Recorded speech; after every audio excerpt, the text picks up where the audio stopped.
नाम सुने होंगे, रावण का नाम सुने होंगे। कंस और रावण जैसा कोई शक्तिवान नहीं था, लेकिन वो भी धरती पर नहीं रहे अपना इच्छा अनुसार जिए। कर्म की प्रधानता है कि नहीं है दिव्य आत्माएं, बोलिए। कबीर का नाम सुने होंगे, कबीर महाब्रह्म ज्ञानी थे। वो भी अंत समय में उनका दोनों पैर कट गए, हाथ भी कट गया, सुने होंगे आप लोग। मगहर में चले गए, जीते काशी मरते मगहर, ठीक है, जीती काशी मरते मगहर। मगहर में चले गए, तड़प तड़प करके मर गए। बोलिए कर्म का प्रधान है कि नहीं है?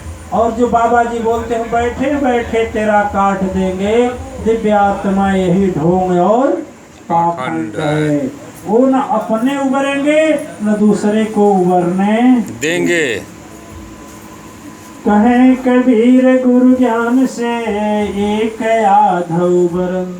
दिव्य आत्माएं, अरे हम लोगों को तो छोटी मोटी परेशानी है, किसी को कोई बीमारी हो गया है, किसी को भूत प्रेत का चक्कर हो गया है, किसी को मुकदमे की बात है, किसी की लड़की की बीमारी की बात है, किसी का छोटी मोटी दुकान की बात है, किसी को बच्चे की थोड़ी सी परेशानी है, यही है ना। हम लोगों को तो बहुत छोटा छोटा है, लेकिन इतने इतने महान लोग आज इस धरा पर आए हैं। वो भी तड़पे हैं, वो भी चिल्लाए हैं, वो भी छटपटाए हैं। यदि कर्म का विधान नहीं होता दिव्य आत्माएं, तो ऐसा कैसे?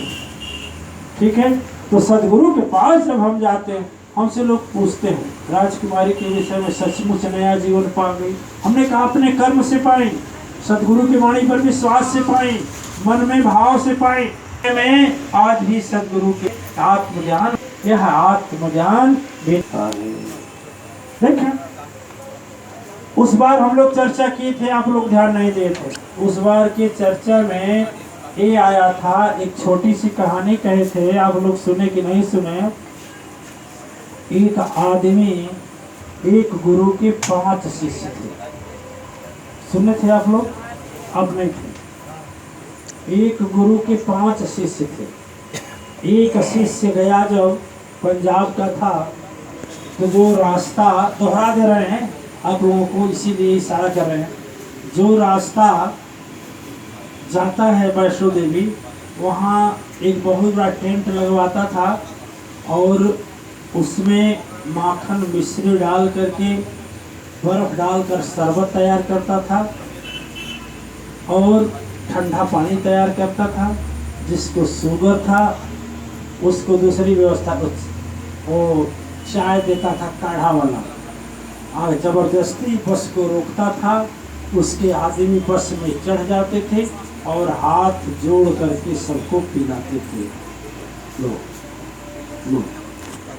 और रोज 1000 लोगों को जल पिलाता था, प्यासे को।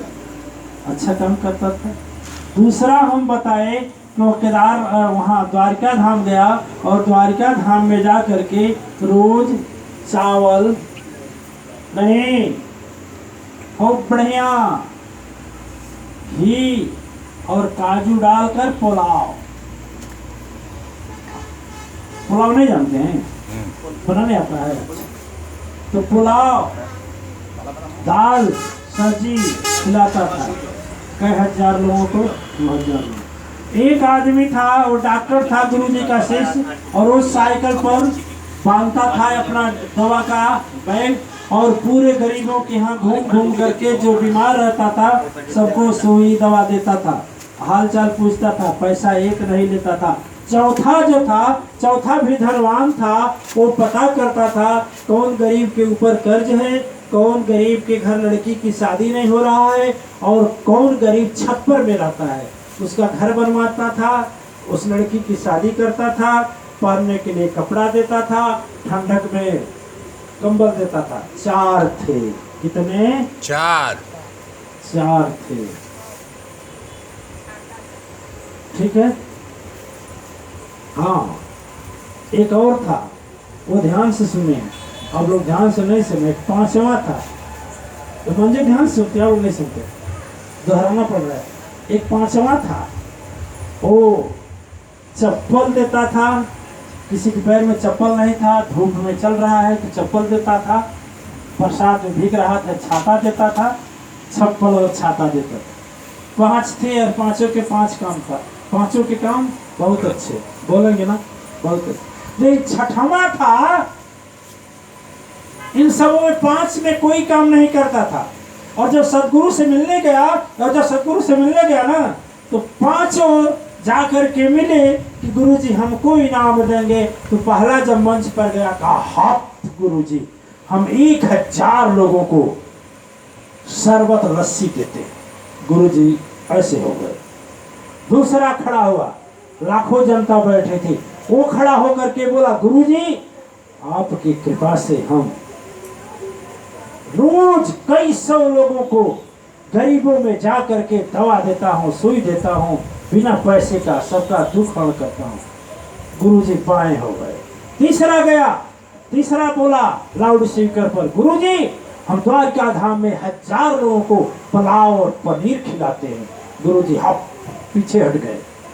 चौथा गया, बोला गुरुजी मैं जाता हूँ गांव-गांव, गली-गली, पता करता हूँ जो गरीब रहता है, रहने के लिए छप्पर नहीं है, उसका घर बनवाता हूँ। मैं जाता हूँ, जिसको रहने के लिए घर नहीं, घर बनवाता हूँ।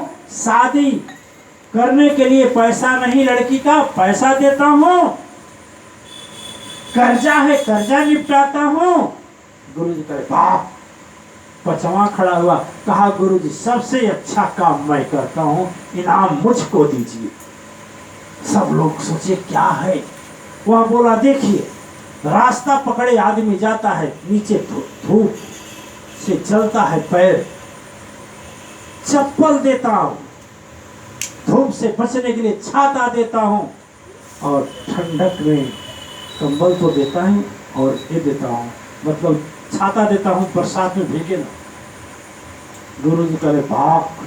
6वां खड़ा हुआ, सीधा साधा, जैसे 5 माताएं की बात बताई ना पानी वाला, वैसे 6 शिष्य की बात। 6वां खड़ा हुआ, हाथ जोड़कर बोला, कहा गुरुजी हम तो कुछ नहीं करते हैं, आप जो बताते हैं लोगों को बताते हैं, और 1 लाख लोगों को लाया हो दीक्षा लेने के लिए, आपके सामने खड़े हैं। गुरुजी हृदय से गले से लगा लिए और कहे धन्य है तुम्हारे जैसा शिष्य पाकर सदगुरु का भी तरनतार है। अरे भोजन तो भगवान सबको देते हैं, कपड़ा सबको मिलता है, भगवान देते हैं। अरे शादी कोई गरीब के यहाँ करता है, कोई अमीर के यहाँ करता है, जो जैसा रहता है वैसा कर लेता है। कोई तो बिना दवा के ठीक हो जाता है। ठंडक में सबका चलता है ना। कोई दुशाला ओढ़ कर चलाता है, और कोई गरीब के बच्चे रोड पर चलते हैं तो भी ठंडक नहीं पूछती। देखिए इतने छोटे छोटे बच्चे, शरीर में कपड़े नहीं रहेगा, और देखे ना फुटपाथ पर रहने वालों के वैसे दौड़ते हैं, न पैंट है न शर्ट है, ठंडक नहीं पूछता है ना। मच्छरदानी न रहे, हमको आपको मलेरिया हो जाएगा। और सड़क के किनारे, रोड के किनारे, रेलवे स्टेशन पर लोगों को मच्छर रोज काटता है गंदगी में। लेकिन मच्छर मर जाता है, वो आदमी को बीमारी, हम लोगों को मच्छर काटने मलेरिया हो जाएगा। देखिए दिव्य आत्माएं, इसलिए गुरु जी ने कहा कि तुम धन्य हो। धन्य वही है, सबसे बड़ा उपकार वही है, सबसे बड़ा तपस्या वही है जो सदगुरु से मिला दे, सदगुरु से भेंट करा दे, सदगुरु से दीक्षा दिला दे, भ्रूण पाखंड 420 से दूर करा दे। दिव्य आत्माएं हम बताएं, देखिए